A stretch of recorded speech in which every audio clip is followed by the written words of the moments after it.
Hi students, welcome you again on my channel E-Learning with Suman.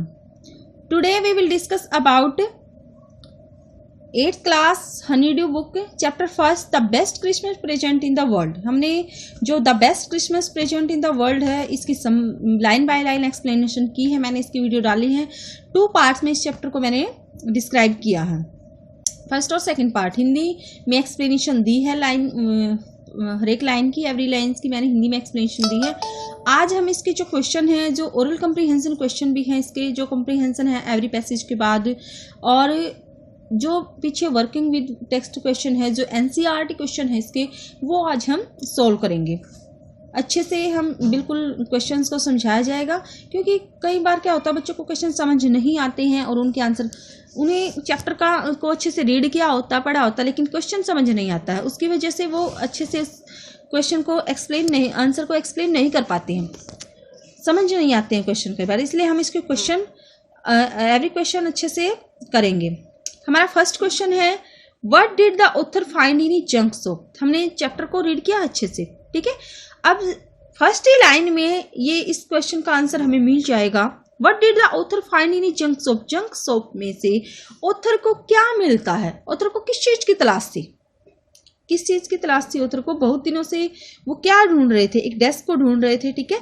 लेकिन जो desk थे, जो ओक की बनी हुई डेस्क से होते थे, वो हमेशा क्या एक्सपेंसिव मिलते थे, इसलिए ऑथर उन्हें परचेज नहीं करता था, ठीक है। जंक सोप में क्या मिलता है, यहाँ पर मैं इसका आंसर देती हूँ। The author found a roll top desk for sale in a junk shop. It was made of oak wood, but it was in a very, ये वेजी नहीं है, ये क्या है, very, in a very bad condition। जो author को role top desk मिली है junk shop में वो बेचने के लिए निकाली हुई थी, it was made of oak की बनी हुई है। वैसे ओक की बनी हुई जो चीजें होती हैं, ओक की बनी हुई, वो क्या होती है, एक्सपेंसिव होती है, लेकिन ये इतनी बैड कंडीशन में थी, इसलिए ऑथर को ये कम प्राइस में मिल गई, इसलिए ऑथर ने डिसाइड कर लिया कि वो इसे परचेज करेंगे। सेकेंड क्वेश्चन है, what did he find in a secret drawer. जब उन्होंने वो परचेज कर ली है, तो जब वो उसको देखते हैं वो बुरी हालत में है, तो उन्होंने उसको मेंडिंग कराया, मतलब मरम्मत कराने के लिए देखते हैं, खोलते हैं, तो उसमें एक सीक्रेट ड्रॉर मिलता है। What did he find in a secret drawer. उस ड्रॉर में उन्हें क्या मिलता है? Who do you think had put it in their. अब और आपको क्या लगता है, हु डू यू थिंक कि किसने क्या जो मिला है उन्हें, किसने रखा होगा यहाँ पर? In the secret drawer of the desk the author found a small tin box. क्या मिला है ऑथर को? एक स्मॉल टीन बॉक्स मिला है। He had a letter in it, और उस स्मॉल टीन बॉक्स के अंदर क्या रखा हुआ है? एक लेटर रखा हुआ है। आई थिंक द ओनर, मैं सोचता हूँ, ऑथर ने बोला है कि ओनर ऑफ द, जो रोल टॉप डेस्क का ओनर था, मालिक था, उसने ये लेटर इसके अंदर रखा होगा। कौन थी इस डेस्क की मालिक? बाद में हमें पता चलता लेटर किसके नाम था, जो मिसेज मैकपर्सन है, कॉनी मैकपर्सन है, उसका था। और किसने लिखा था? जिम मैकपर्सन ने, जो क्या था, एक ब्रिटिश सोल्जर था। नेक्स्ट क्वेश्चन है हमारा, who had written the letter to whom and when. जो लेटर उस डेस्क में मिला है, वो लेटर किसने लिखा था और किसको लिखा था? किसने लिखा था ये letter? John McPherson. Gym McPherson है, यहाँ पर जॉन मैकपर्सन गलत लिखा हुआ है, जिम मैकपर्सन। क्या है यहाँ पर? जिम मैकपर्सन जो है, जिम मैकपर्सन ने ये लेटर लिखा है। और कौन था जिम मैकपर्सन? एक captain in the British army had written that letter. और कब लिखा? डेटेड दिसंबर 26, 1914। 1914 में ये लेटर लिखा। और किसको लिखा है? देखो किसने लिखा? जिम मैकपर्सन ने। कौन थे जिम मैकपर्सन? एक captain in the British army had written that letter. कब लिखा? 26 दिसंबर 1914 में। और किसको लिखा? टू हिज वाइफ कोनी, अपनी वाइफ है कोनी को। क्वेश्चन समझ आया अच्छे से? नेक्स्ट है second question, why was the letter written. Letter क्यों लिखा गया था? What was the wonderful thing that had happened. Letter में क्या घटना, अद्भुत घटना घटित हुई थी उस दिन, जो लेटर में लिखी गई थी, और क्यों लिखा था ये letter? The letter described a wonderful event. ये इस लेटर में एक वंडरफुल इवेंट को डिस्क्राइब किया गया है। The two आर्मीज, the British and the German. Fighting against each other celebrated Christmas together. और देखो जो दो आर्मी थी, ब्रिटिश की आर्मी और जर्मन की आर्मी, जिनके बीच दोनों के बीच युद्ध चल रहा था, फाइटिंग अगेंस्ट ईच अदर, जो युद्ध चल रहे थे, और उन्होंने क्या सेलिब्रेट किया, इकट्ठा होकर क्रिसमस सेलिब्रेट किया, गाना गाया, फिटेड डांस किया, फिटेड की पार्टियां की। तो ये क्या थी, ये वंडरफुल इवेंट थी उस दिन, और इसलिए इसी को लेटर में डिस्क्राइब किया है जिम मैकफर्सन ने, इसी का जिक्र किया है जिम मैकफर्सन ने अपनी वाइफ कोनी को। नेक्स्ट क्वेश्चन है, नेक्स्ट क्वेश्चन इसका देख लेते हैं। थर्ड क्वेश्चन जो है, what job did Hans Wolf and Jim Macpherson have when they were not soldier. अब हंस वोल्फ कौन था, देखो जिम मैकफर्सन तो कौन है, जिम मैकफर्सन ब्रिटिश सोल्जर है, ब्रिटिश आर्मी में कैप्टन है, और जो हंस वोल्फ है वो जो दूसरी तरफ, दूसरी आर्मी कौन से देश की है, जर्मन कैप्टन हंस वोल्फ है। ठीक है, वो दोनों जब सोल्जर नहीं थे तो कौन क्या क्या जॉब करते थे, उन्होंने आपस में बताया ना कि वो क्या करता था सोल्जर बनने से पहले, हंस वोल्फ क्या करता था। तो क्या करता था आपको लर्न होगा जब आपने चैप्टर रीड किया है अच्छे से। Before joining the army, army join करने से पहले Hans played the cello in the orchestra, वो वायलिन बजाता था। ऑर्केस्ट्रा एक वादक दल में, ऑर्केस्ट्रा क्या होता है, जो एक गाने बजाने वाला दल होता है, उसमें वादक दल में वो वायलिन बजाता था। जिम वाज ए टीचर, और जिम जो था डोरसेट के एक स्कूल में टीचर था। ये हमने चैप्टर में अच्छे से रीड किया था तब। Had Hans Wolf ever been to Dorset, why did he say he knew it. अब देखो डोरसेट जगह का नाम है, डोरसेट क्या है, नेम ऑफ ए प्लेस, जहां पर डोरसेट के स्कूल में जिम मैकफर्सन क्या था, टीचर था सोल्जर बनने से पहले। वाई डिड ही से, अब हंस वोल्फ ने ये क्यों बोला कि वो डोरसेट को जानता था, क्या वो जानता था क्या वो पहले डोरसेट को जानता था, और उसने ऐसा क्यों बोला कि वो डोरसेट को जानता था। No, Hans had never been to Dorset, वो डोरसेट को नहीं जानता था, कभी गया भी नहीं था वहां पर। He had only read about, इस डोरसेट नामक जगह के बारे में उसने रीड किया था, पढ़ा था। कहाँ पर पढ़ा था, हार्डी नॉवेल्स, जो थॉमस हार्डी हुए हैं, जो एक इंग्लिश नॉवेलिस्ट हैं, अच्छे नॉवल लिखते हैं, उनके एक novel far from the मैडिक ground में उन्होंने डोरसेट नामक जगह के बारे में रीड किया था, इसलिए उसने बोला कि मैं डोरसेट को जानता हूं। Do you think gym Macpherson came back from the war, how do you know this, क्या आपको लगता है, आप सोचते हैं कि जिम मैकफर्सन, जो वॉर चल रहा था ब्रिटिश आर्मी और जर्मन आर्मी के बीच, ये फर्स्ट वर्ल्ड वॉर की बातें हैं, जो हमारा चैप्टर में जो स्टोरी दिखाई गई है, जो इवेंट है कब की है, first world war. First world war कब हैपन हुआ था, 1914 से लेकर 1918 तक फर्स्ट वर्ल्ड वॉर है जो हैपन हुआ था। और जो ब्रिटिश आर्मी है और जर्मन आर्मी है उसके बीच युद्ध चल रहा है। ब्रिटिश आर्मी से जिम मैकफर्सन है, और जो जर्मन आर्मी है वो हंस वोल्फ कैप्टन है। दोनों आर्मीज ने आज क्या सेलिब्रेट किया है, क्रिसमस सेलिब्रेट किया है। और जैसे उन्होंने क्रिसमस सेलिब्रेट किया है, ये लेटर जिम मैकफर्सन ने अपनी वाइफ कोनी मैकफर्सन को लिखा है। अब अगला क्वेश्चन है हमारा, डू यू थिंक यस, ये मैंने क्वेश्चन एक्सप्लेन किया था कि जिम मैकफर्सन क्या आपको लगता है युद्ध से वापिस आए। No, Jim Macpherson never came back home from the war. Perhaps therefore his wife Connie had preserved his letter. शायद जिम मैकफर्सन कभी वापस नहीं आए, इसलिए उनकी जो वाइफ थी, हमने आगे पढ़ा भी है, कोनी, वो अब तक वेट कर रही थी उनका, और उनके लेटर को प्रिजर्व, सुरक्षित रखा हुआ था उन्होंने। लास्ट में वो जो हमारा राइटर है, ऑथर है, जब लेटर लेके जाते हैं उनके पास उनके हस्बैंड का, तो उन्हीं को अपना हस्बैंड मान लेती है, उन्हीं को जिम मान लेती है। नेक्स्ट क्वेश्चन है, why did the author go to Bridport. अब जो उनको ड्रॉर में लेटर मिला, उन्होंने लेटर को रीड कर लिया, पढ़ लिया। पहले तो उनको हेजिटेशन हुई कि किसी का लेटर नहीं पढ़ना चाहिए, बाद में तो उस लेटर को पढ़कर वो ब्रिडपोर्ट क्यों जाते हैं, why did the author go to Bridport क्यों गई।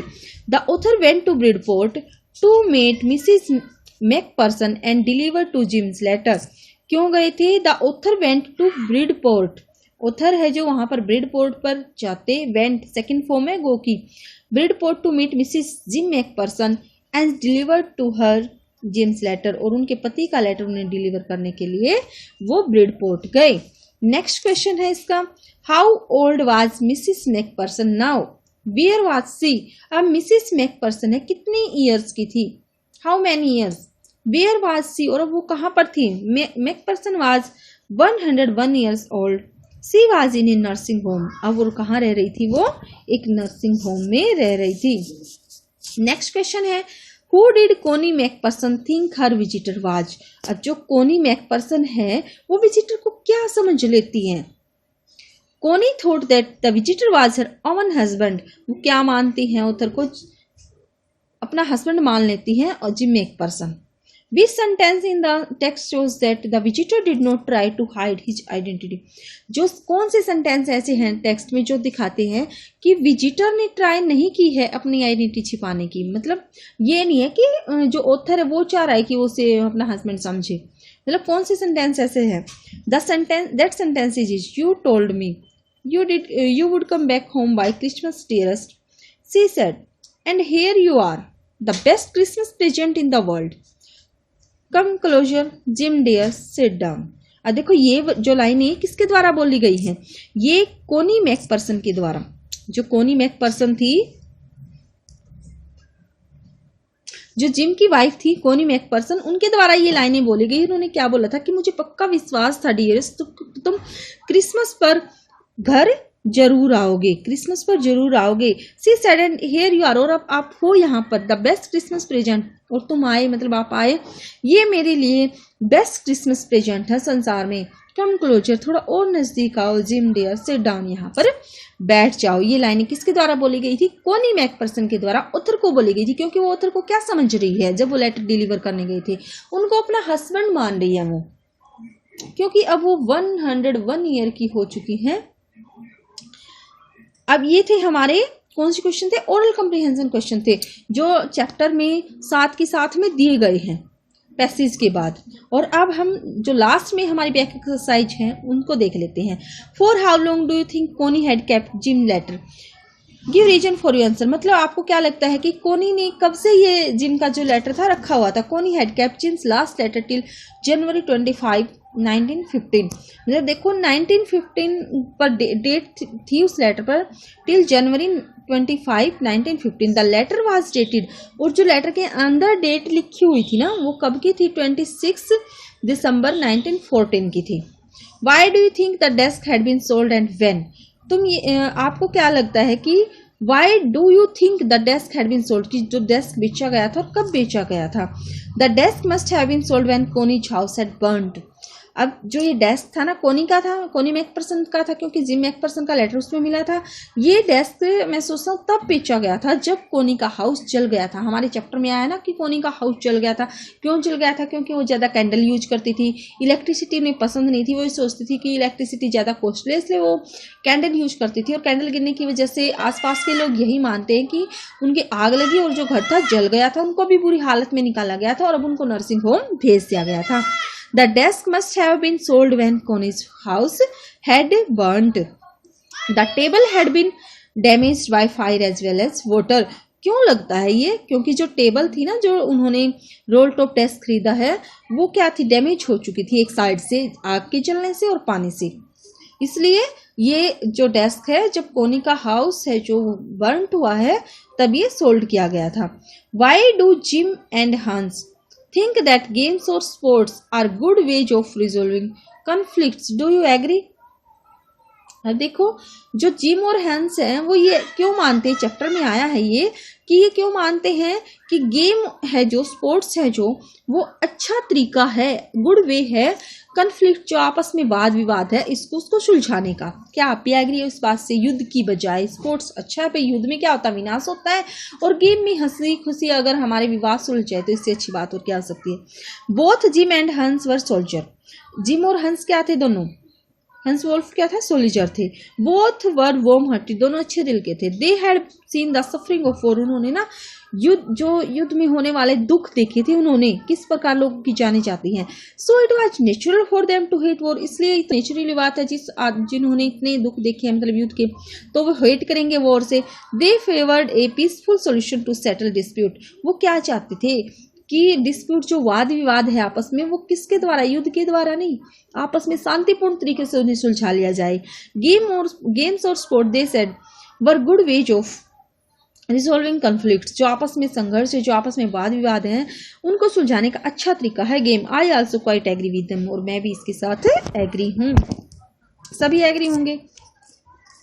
Next question, do you think the soldier of the two armies are like each other और different from each other?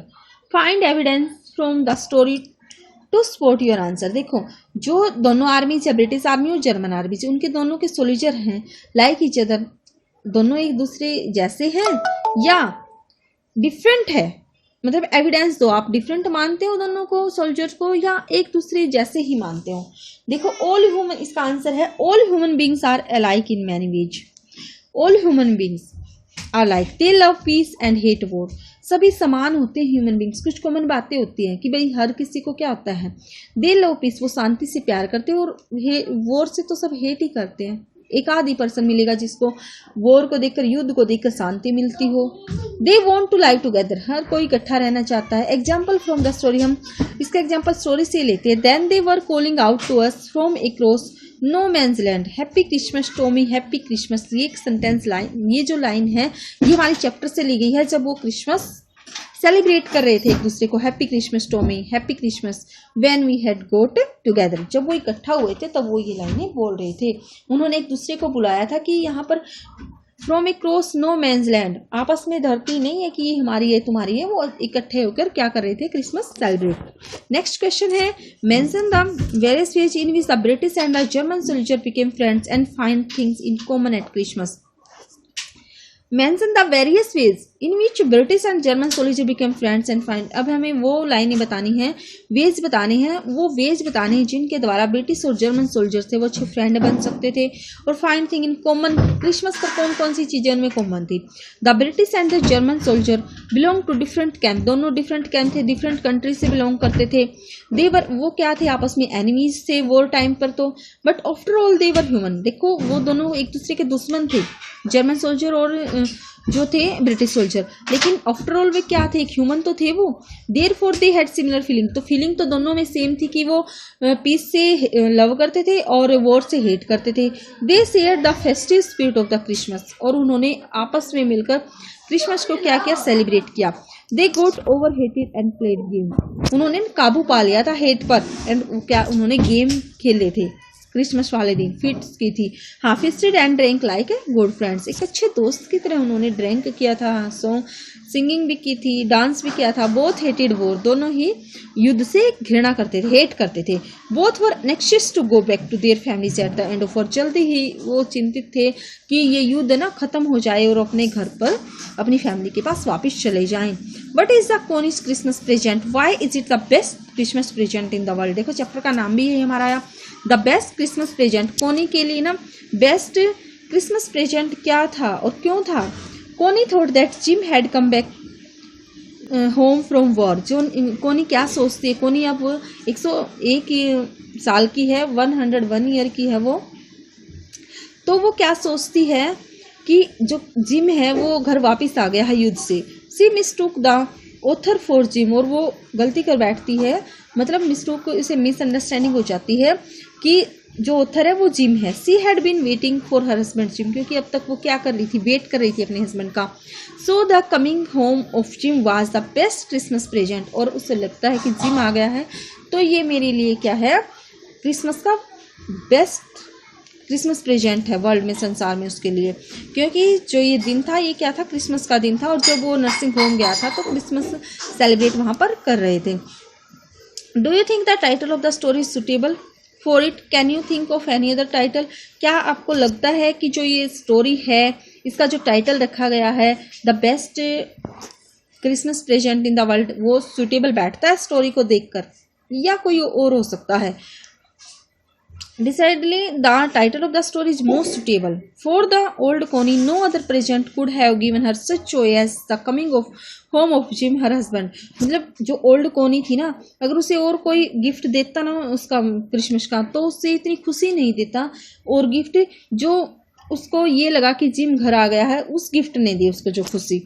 Her प्रीजप्शंस might be रोंग, मतलब जो उसने अज्यूम किया था कि अजप्शन था जो उसका प्री अजप्शन था जो उसका कि इसका हस्बैंड है, ये रोंग हो सकता है। But she got the greatest happiness of her life, लेकिन एक थोड़े से टाइम के लिए तो उसे संसार की सबसे बड़ी खुशी मिल गई थी। Since the story revolves around the Christmas, और जो ये पूरी स्टोरी थी वो क्रिसमस के अराउंड ही घूमती है।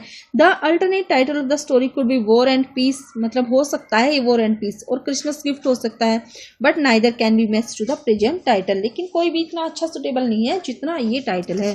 तो ये थे हमारे जो हमें क्वेश्चन करने हैं नोटबुक में भी 7 क्वेश्चन ये हैं, और जो ओरल कम्प्रीहेंशन क्वेश्चन थे। आपको क्वेश्चन ऐसे से समझ भी आए होंगे। अब आगे इसमें जो है हमारे वर्किंग विद लैंग्वेज होता है, मतलब ग्रामर से रिलेटेड है ये। इसके लिए हमें वैसे पहले हमें ग्रामर के मैं पीरियड भी लूँगी और भी पीरियड ग्रामर के, लेकिन हम जो किए हुए हैं 8 क्लास में हो गए तो थोड़ा बहुत तो हमें ग्रामर अच्छे से आती है, हम देख लेते हैं। Read the passage below, underline the verb in the past tense. अब हमें ना कौन सी वर्ब अंडरलाइन कर ली है जो पास्ट टेंस में है।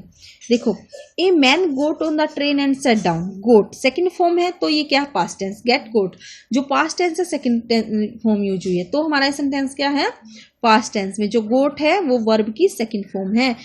वाज एम्पटी, ठीक है, टुक वर्ब की सेकंड फॉर्म, अरेस्टेड वर्ब की सेकंड फॉर्म। तो इसमें यही अंडरलाइन करनी थी, जो वर्ब पास्ट टेंस में है वो हमें अंडरलाइन करनी थी। नेक्स्ट है क्वेश्चन, जो नेक्स्ट देखो ये तो ऐसा ही है। नेक्स्ट हम ये क्वेश्चन करेंगे, यस ये भी मोस्ट इंपॉर्टेंट है, ये आगे भी हमारे लिए यूजफुल हो सकता है। इसमें क्या, fill in the blanks using the correct form of the verb in bracket. अब जो ये साथ में वर्ब दी गई हैं, ये हमें correct form of the verb डालनी, कौन सी सुटेबल होगी, मतलब वर्ब की फर्स्ट फॉर्म आएगी, सेकंड मतलब टेंस, आपको टेंस आने जरूरी है इसके लिए। और जैसे ये तो है हमारी आगे क्या आती है, एरर आती है, एरर फाइंड आउट करने होते हैं, उसके लिए हमें टेंस आने बहुत जरूरी है। My little sister is very naughty, when C,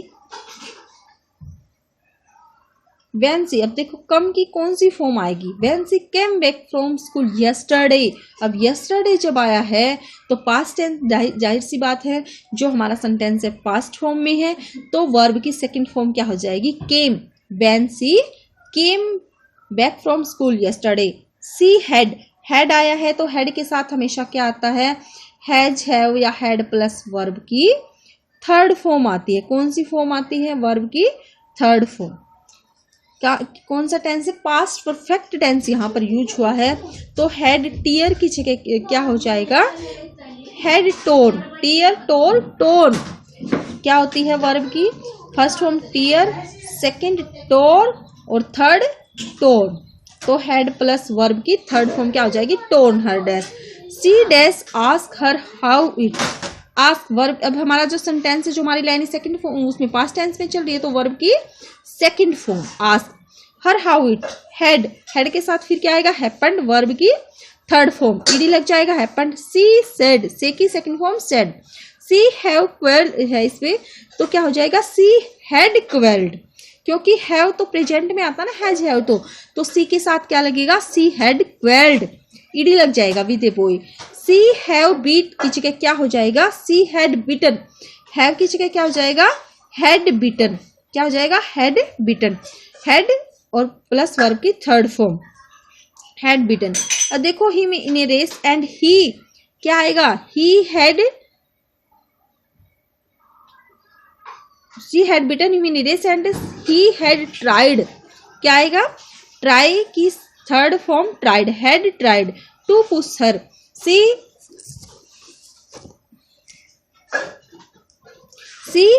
had told verb की third form, she had told आएगा इसमें, हैड के साथ told. The teacher and so he had chase की चेस आइए, चेस की थर्ड फॉर्म होगी chased. She he had chased, had plus chased. And she had fallen, had fallen. देखो मैं बार बार हैव को हेड में चेंज कर रही हूँ, वर्ब की थर्ड फॉर्म लगा रही हूँ, तो यहाँ से कौन सा टेंस यूज हो रहा है इसमें, past perfect tense, past perfect tense. इसमें क्या होता है, हेड प्लस वर्ब की थर्ड फॉर्म यूज होगी। And down and had torn, क्या हो जाएगा, टेयर की टोन हर ड्रेस। ये थी हमारी ग्रामर से रिलेटेड जो एक्सरसाइज है, इसे हम कर लेंगे अच्छे से। यस, ये थी हमारे कुछ ग्रामर से रिलेटेड भी एक्सरसाइज है जो हमने देखी, और हमने इसके ओरल कम्प्रीहेंशन और एनसीईआरटी जो सॉल्यूशन है वो आज कंप्लीट किए हैं। इन्हें आप अच्छे से नोटबुक में कर लेना, लर्न कर लेना। I hope you understood very well. Okay, अगर आपको ये वीडियो अच्छी लगी है तो इसे लाइक, शेयर और सब्सक्राइब जरूर करें, और अगले वीडियो का अपडेट पाने के लिए बेल आइकन जरूर दबाएं। इसमें मैंने क्वेश्चन अगर आपको लिखने हैं, ये मैंने यहाँ पर अंडरस्टैंड कराए हैं, आपको समझाए हैं। अगर लिखने हैं तो डिस्क्रिप्शन में आपको लिंक भी मिल जाएगा, या मैं इसके ऐसे डिस्क्रिप्शन में इनको डाल भी दूंगी। ठीक है, यहाँ से आप लिख सकते हो अच्छे से। Thank you, have a nice day.